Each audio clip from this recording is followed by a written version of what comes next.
Hi, I'm Dr. Doug Schooler. When people call me, they usually want to know how I do what I do. What's my approach? How do I accomplish what I accomplish? So I thought I'd make this little video to explain how I think about things. So let's think of a guy driving along the highway. He's cruising along at about 70 miles an hour, and all of a sudden, somebody cuts right in front of him, and he's really, really angry. And so if I went up to that guy and I said, "Hey, buddy, why are you so angry?" He would probably say, "Well, because of what that guy did. He kind of killed me. That's why I'm angry." Isn't it obvious? And that's how most people think of things.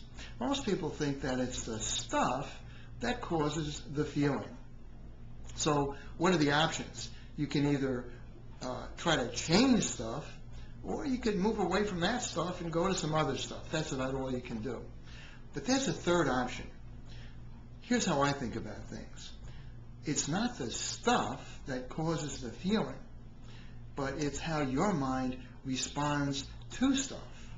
Now, granted, your mind might begin responding when that stuff happens, but nevertheless, it's still how your mind responds to this stuff that causes the feeling.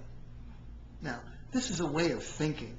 I'm not saying this is totally true, but it makes as much sense as the other way of thinking, that it's the stuff that causes the feeling.